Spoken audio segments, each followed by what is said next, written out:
If the bird decides to take a swim while we're here, just let him or her do it. I wouldn't get, not news.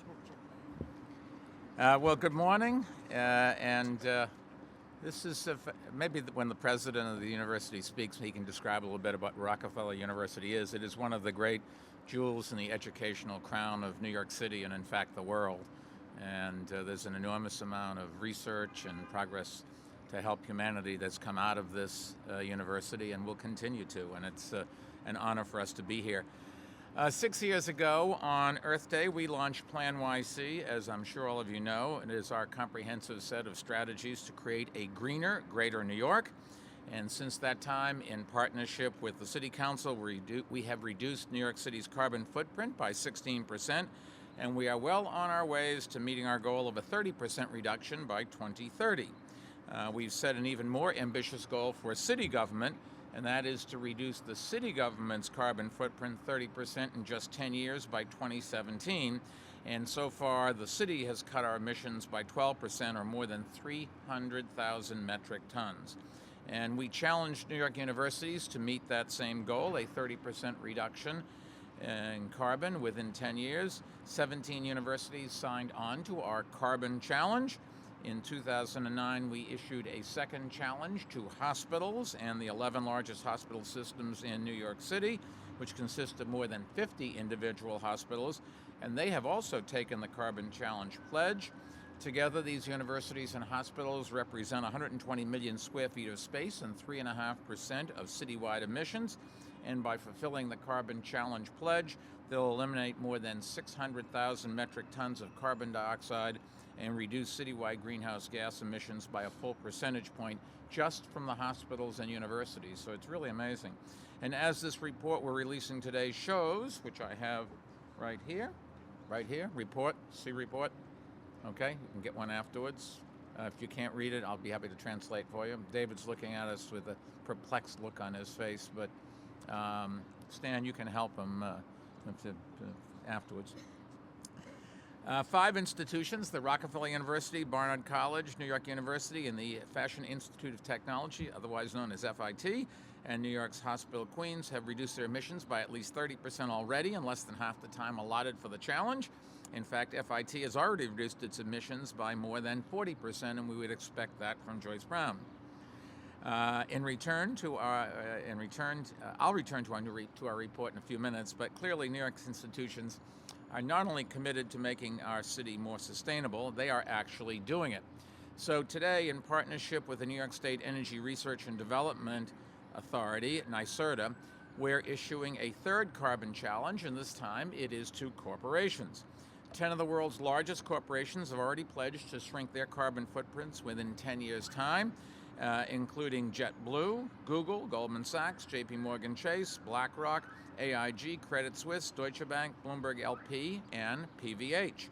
And their leadership on this issue is not only going to move our city toward a more sustainable future, we really hope that it will inspire other companies to follow suit. We all breathe the same air. We all are going to leave the same planet to our kids. We're all in this together.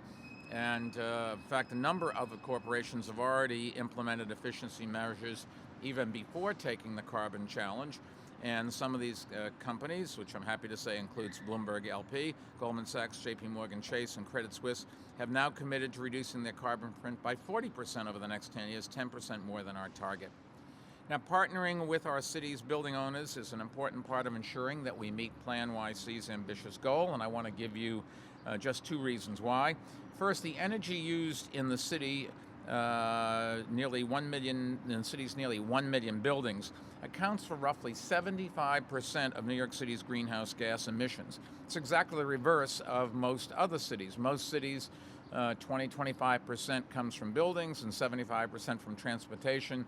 Here, it's exactly the reverse. Why? Because we live more densely, we walk more, we take mass transit more. And so it's the buildings that we have to focus on.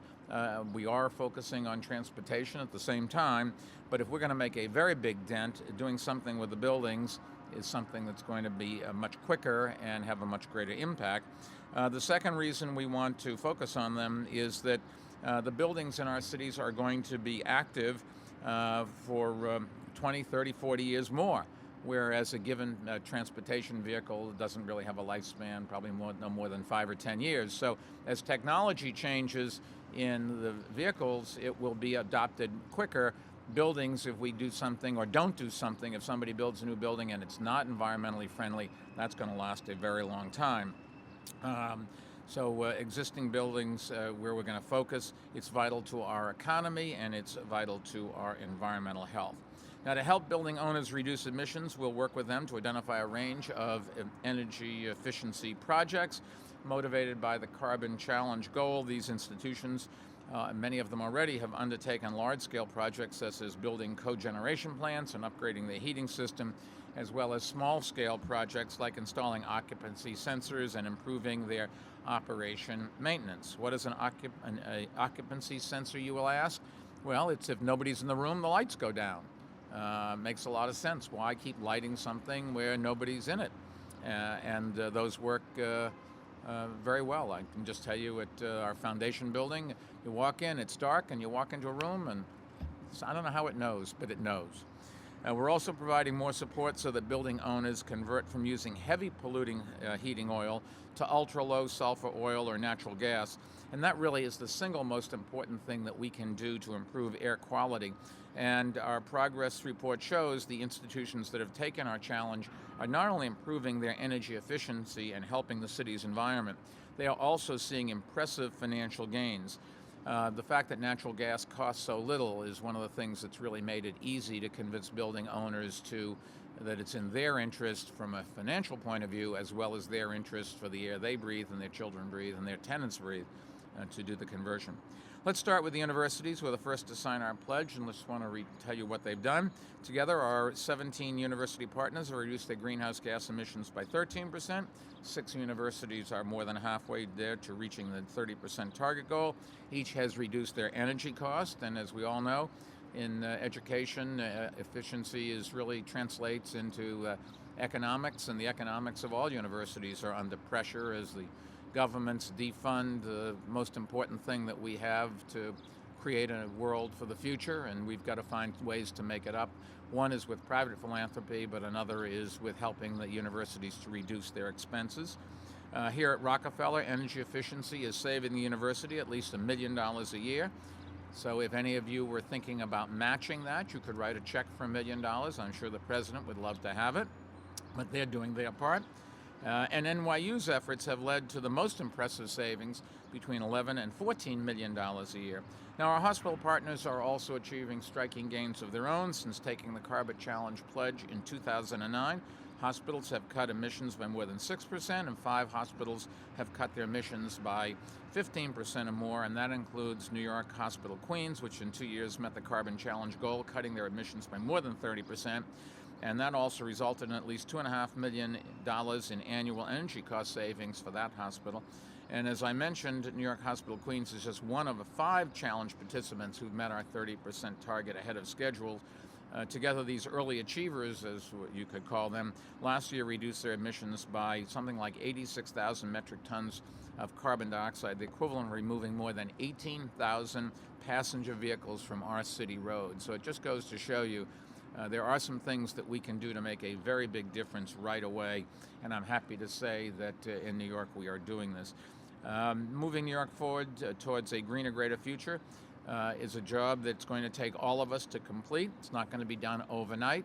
It's not going to be done by any one governmental group or any one private sector group. It's all of us working together, and that's why we formed a partnership with the Broadway Green Alliance to help more than 40 theaters launch sustainability agendas of their own. Even theaters can save energy. And with that, I'd like to welcome Sergej Mahnovski, who is the director of our Office of Long-Term Planning and Sustainability, which manages our goals and incentives for PlaNYC. Sergej has been a great addition to our team. He's been here a couple of years, and the results speak for themselves. Sergej? Thank you, Mayor. Thank you, Mayor Bloomberg. You challenged us all to make New York City a greener, greater city, and today's announcement is a strong sign of progress. I'd like to congratulate all the challenge participants, and in particular the 5 universities that we now call our early achievers. Rockefeller University, our host today, Barnard College, NYU, FIT, and the New York Hospital Queens. Each of these institutions has demonstrated that while ambitious, achieving a 30% reduction in greenhouse gas emissions in less than a decade is achievable. What's particularly interesting is that they started the challenge with very different energy resources and emissions profiles, and the biggest takeaway is a diversity of the strategies to get their goal. For example, NYU built a cogeneration plant that is one of the largest investments in university history, and as the mayor mentioned, is expected to reduce greenhouse gas emissions by 20% and save over $5 million annually in energy costs. Barnard College undertook a portfolio of common sense, low-cost energy efficiency measures that's going to save them $1 million a year. Together, these 5 early achievers are going to eliminate 87% of heavy fuel oils, mostly through conversions to natural gas, which not only reduces greenhouse gas emissions, but also helps advance the city's air quality goals and public health goals. These efforts show there are multiple pathways to a 30% reductions in emissions, and a variety of institutions can meet this goal as long as they have a tailored strategy to fit their individual needs and the leadership to make it happen. Now we're partnering with NYSERDA to expand this model to new sectors, beginning with a group of our city's leading corporations. JetBlue, Google, Goldman Sachs, JPMorgan Chase, BlackRock, AIG, Credit Suisse, Deutsche Bank, Bloomberg LP, and PVH have each committed to reduce their emissions by a minimum of 30, in some cases 40%. In this process, they will push the envelope for what it means to be an energy efficient building, including using innovative solutions, optimization of space layout and scheduling, advanced building controls, and plug load reductions to meet these goals. And we don't plan to stop there. We would like to expand the carbon challenge to new sectors, such as residential co-ops and condos. The commitment of our challenge participants and their achievements can be scaled up across New York City and beyond. With each new sector that accepts the mayor's carbon challenge and each new participant that crosses the finish line, New York City will be a stronger and more sustainable city. Thank you and congratulations again to all the participants. Sergej, thank you. Our host today, Rockefeller University, has really been a great partner in meeting the carbon challenge goals. In fact, Rockefeller has cut their carbon emissions by nearly 31% in just 5 years, and I would like to invite the president of Rockefeller University, Marc Tessier-Lavigne, to tell us more about how he did it. Marc? Well, thank you, Mayor Bloomberg, for that warm introduction. On behalf of the Rockefeller University, I'd like to welcome everyone to our campus on this spring day, which was a little bit more beautiful a few minutes ago, but hopefully the sun will come back soon. I'd like to extend a special welcome to Mayor Bloomberg, who's been a guest on our campus several times in the past, and it's great to have you back this morning for this celebration of sustainability. I'm extremely gratified that Rockefeller University was invited to participate in the Mayor's Carbon Challenge.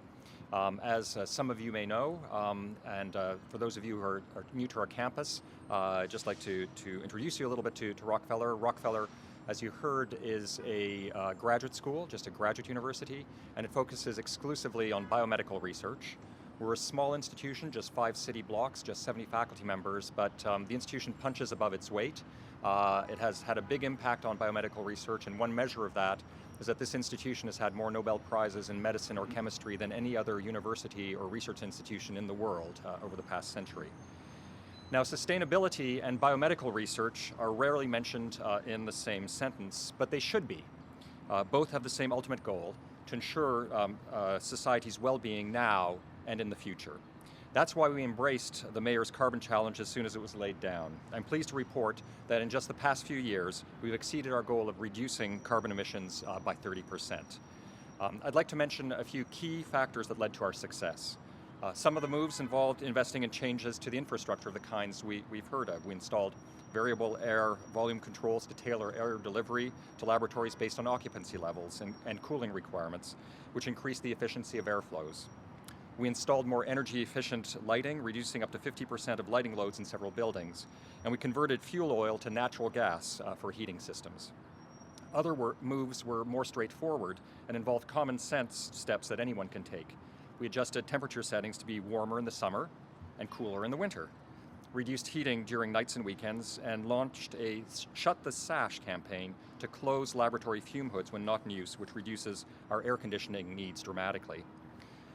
Success in such endeavors requires leadership from the top, so our administration has stressed continually that this is a university priority. But success also requires buy-in from the entire community, so we formed a green task force of faculty, staff, and administrators to discuss green issues and potential projects and initiatives, and we engaged our students in sustainability efforts through recycling programs. What we found is that our community is 100% behind these efforts, eager to push them faster and deeper than we had even thought possible. The enthusiastically united front of our entire community behind these efforts has been key to our success. Now, we're also focused on sustainability as we renovate and build new buildings. For example, our newest building, the Greenberg building, which you may be able to catch a glimpse of right over there, if you look through the east side of our campus, was designed to meet the United States Green Building Council's Leadership in Energy and Environmental Design, or LEED, program guidelines for sustainability and environmental responsibility. The Greenberg building features heat recovery systems, high-efficiency HVAC systems and lighting, high-performance windows, a partial green roof, and sustainable and locally sourced finishing materials, among other environmentally conscious features. The two laboratories that flank the Greenberg building were built in the 1930s and were in need of gut renovation, but we made sure to renovate them to LEED standards as well. And these measures resulted not only in a reduction in carbon emissions, but also in millions of dollars in reduced energy costs per year. Now, you can be assured that we have no plans to rest on our laurels. In fact, we're inspired by the performance at the Fashion Institute of Technology. They've hit 40% reduction past year, so we see that as another great marker to aim for. We're continuing to try to find ways to reduce our emissions further, and as we plan our next building project, we're applying the same principles that guided our recently completed construction and renovation projects and enabled our carbon reduction. Our carbon reduction benefits the university community, our local neighborhood, the city, and indeed the entire world. It frees up resources that we can apply to research into cancer and Alzheimer's disease and to train our graduate students. It's the smart thing to do, and it's the right thing to do. And I'd like to personally thank the mayor and the city for inspiring us to take on this challenge for our health, our economic well-being, and our children. Thank you very much. Marc, thank you, and thank you everything you do. What occurred to me, and Marc talked about the biosciences here, you can't help but just go the other side of this campus and look halfway across the East River and realize we're going to have a graduate school there as well for much more the IT sciences. And it all comes together in terms of building a future for the world, for America, and particularly for New York City. Now, our carbon challenge wouldn't be possible without the close partnership of the New York State Energy Research and Development Authority, otherwise known as NYSERDA. NYSERDA offers a number of innovative programs to help institutions improve their efficiency, as well as technical expertise and funding, which is really important for efficiency projects. So let me now invite NYSERDA's president and CEO, Frank Murray, to share a few words. Frank? Thank you, Mayor. It is indeed a pleasure and a privilege to be here this morning. Now, some of you may know I've worked in the energy and the environmental area, primarily here in New York State, for over 30 years. And there has never been a municipal official who has understood and had the vision that Mayor Bloomberg has had to tackle the very real issues of climate change and sustainability. So that alone is reason enough to be here to say thank you. Now, we have a long history of working with the city and with many of the businesses and organizations in all 5 boroughs to support a wide range of energy efficiency initiatives, from energy efficiency to renewable energy to advanced energy technologies. And given the state's and the city's aggressive energy goals, our partnership is critically important to success. Now, here at Rockefeller University alone, since 2007, NYSERDA has committed over $1 million in incentives and technical assistance for energy efficiency projects, from designing efficiency into new construction, to retrofitting existing buildings, to energy use benchmarking. And the university, as you heard, has made a commitment to energy efficiency and indeed has already made considerable progress towards its goal. Now, I'm all for stretch goals, and that's what the Mayor's Carbon Challenge is all about. Superstorm Sandy reinforced that severe weather and climate change events, as the governor called it, are becoming the new normal. We must develop and put in place mitigation and adaptation strategies to combat this new normal. And certainly at the state level, that is exactly what the governor is doing. If you listened and paid attention to the governor's State of the State initiative alone, we are investing through NYSERDA $250 million a year in energy efficiency, and that is being matched by the utilities all across the state. So we're talking about a $500 million annual investment in energy efficiency. And the governor has called upon us to take that investment and leverage it into even a more substantial investment through the creation of a $1 billion green bank. In addition, we are making substantial investments in renewable energy. Just recently at NYSERDA, we put a solicitation on the street for $250 million to help finance new large-scale renewable energy. We have the New York Sun Initiative. We're working very closely with Sergej and his colleagues here in New York City to quadruple the PV installations across New York State. And in addition, the governor has called on the regional level for a reduction in the carbon emission cap, which is part of the Regional Greenhouse Gas Initiative. So in addition to what the mayor is doing here in New York City, up in Albany, we are doing our best to work in partnership with the city and others to achieve the goal. And this must happen sooner rather than later, and that is exactly what the Mayor's Carbon Challenge does. Now, we are providing funding for the Mayor's Carbon Challenge to commercial buildings, and we see this as a good investment because commercial buildings, and the Mayor already alluded to it, make up such a high percentage of the city's emissions. Given this, there are considerable opportunities for significant reductions in energy use and therefore greenhouse gas emissions. I want to join others in congratulating the corporations that have already committed to the Carbon Challenge. Thank you for taking leadership roles in this effort. Where you lead, others are sure to follow, helping ensure the success of this initiative. And I also want to congratulate the hospitals and universities that accepted the earlier challenge and achieved their goals well ahead of schedule. As we approach Earth Day next week, it is fitting that we recognize your actions have had a significant impact already, with more yet to come. I'm proud to say that most of the universities and hospital systems that you already heard about today have accepted the challenge, and they're active in NYSERDA's energy efficiency programs. Among the challenge participants that have already crossed the finish line, NYSERDA provided support to Barnard College, NYU, Rockefeller University, and New York Hospital in Queens, and we're ready to work with others. As we embark on the challenge to commercial buildings, I encourage all the companies of all sizes to turn to us at NYSERDA for help in identifying opportunities for maximizing energy savings. Through our FlexTex program, we will share the cost of energy use analysis and studies with you. If you're putting up a new building, see our new construction program experts early on so they can help you build energy efficiency into the design. If you're looking to take an existing building and make it more energy efficient, then talk with our existing facilities program about the way to get the most savings out of your project. We are here to help, in partnership with the city and the private sector, help you make the smartest energy efficiency decisions for your company. And we have a staff based right here in New York City who's available to you 24 hours a day to help you. And in conclusion, again, thank you all to the corporations who have committed to this, and to you, Mayor Bloomberg, for your leadership. We are proud to be your partner in this effort. Frank, thank you for those kind words, and thank you for all the work you've done to make this state and our country and our city better. JetBlue, another company that has been a great corporate citizen. They keep building facilities and adding people to New York City, so we love them. They provide a great airline if you want to go someplace. Why you'd ever want to leave the city, I don't know. But fortunately, their planes carry people both ways, so people that want to come here can use JetBlue, and that we like. It has, all kidding aside, a long history of leading on sustainability issues. In fact, since 2010, JetBlue has cut its carbon footprint by 2/3, 67%. It's really quite amazing. And as part of our carbon challenge, they're committing to reduce their emissions by another 10%. So let me invite JetBlue's CEO, David Barger, to share a few words. David? Great, thank you so much. Mayor, thank you so much.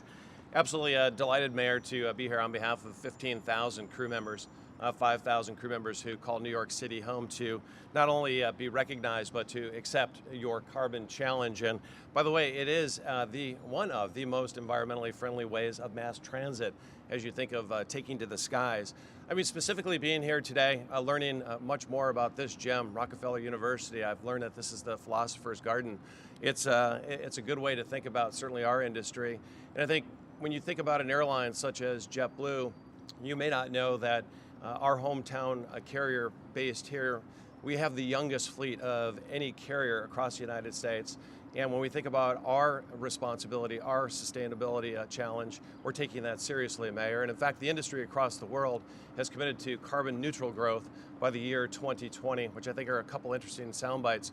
When you think about, when you look up into the skies and you take a look at aviation and what it means to the environmental side of things. However, today is really about what's happening on the ground.